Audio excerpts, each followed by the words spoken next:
We're going to create a series of new audio tracks, okay? So we're going to have 6 audio tracks. New audio track, mono, new audio track. We can delete some of these later if we don't want them. But what we want to do is to move this music track to the 2nd level so that this level is available for the audio that might be on some of these video files. I don't know if any of them have clips, but some of them might have audio. So then what we'll do here, it's always good probably to have this order where this would be reserved for the audio from the video. Sometimes the video will actually have 4 tracks. What I'm doing now is locking this track, and I'm going to lock this track. When you're working with music, if it's like a music video, or going over the entire film, which this is, you won't want to have, you'll want to lock that track, okay? Okay, so then the other thing is that I'm going to be bringing in various shots. You're going to bring these in however you want them. Let's start with the man is driving. Of course, this is going to be your call, how you want this to be. And so basically I'm going to put a series of shots of him and his point of view in this track. Notice I'm just pulling them down, but you could, he's going along, maybe he's falling asleep. If we hold the Command key, what we can do is hit the overwrite or splice in button. So what we would want to do is to deselect all of these tracks so it's not interfering. And I would just do an overwrite. Okay, so he's falling asleep. Then there's this girl who's on the side of the road. Some of the tracks may be locked. We're going to overwrite the track. And of course, then what you can do is make some of this shorter by using the trim tools. So she's here, and there's going to be an explosion, so we might want to shorten her. There's a car on the side of the road, and so we'll put this, we'll scrub through, notice what the car is. Let's put this here. I'm going to put an in mark. We're going to do this. This is an explosion. What we want to do is to probably make a lot of these shots shorter. Anyway, bottom line, what you're going to do is to arrange these, and when the explosion happens, you're going to have a, there's a mirror shot when he drives by and he looks in the mirror. He sees the explosion from the rear view mirror, so you want to try to match that up. We'll just say from here, do an overwrite. He's driving by, and we see in the mirror. You can change the size here.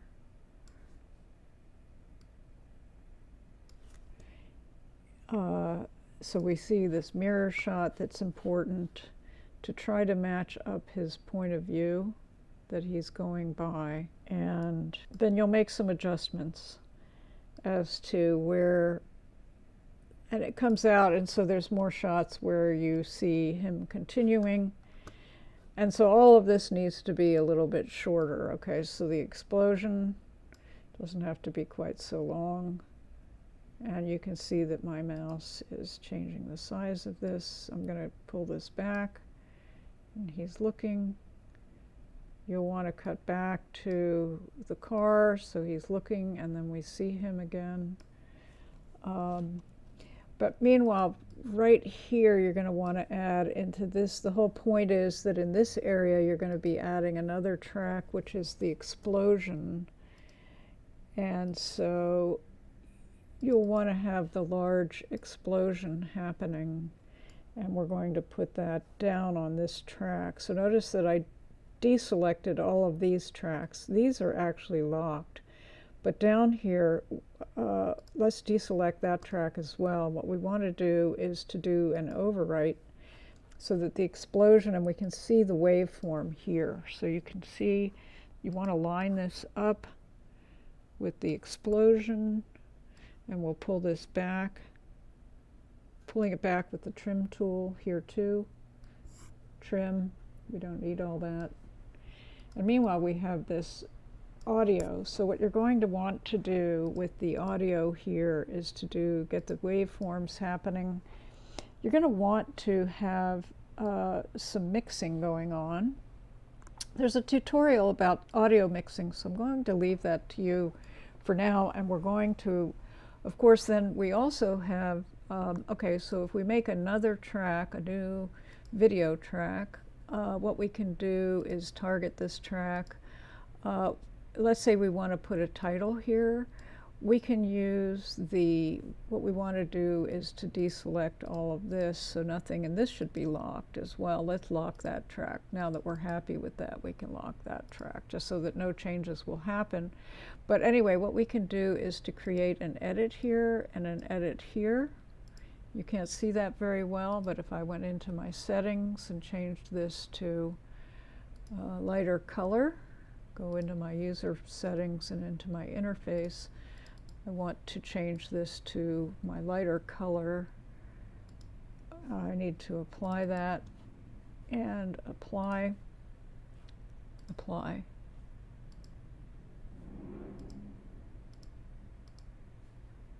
And apply. Okay, now we have this lighter color that we can be working with.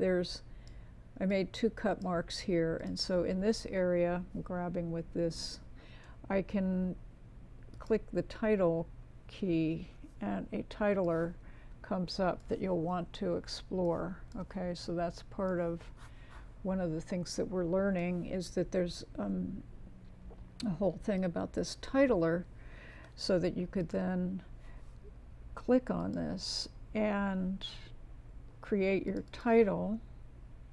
Whoops. So we're going to click the title, and we have the titler, and we will then, we can choose the fonts and stuff, and we want to click into the window where this says we need to activate this like this and like this, and we will click here. Let's see, how do we do this? There's a tutorial on titling that is in the folder, so I want you to watch that folder. It goes completely into it. Now, before we do anything else, we want to make sure that this sequence is titled commercial.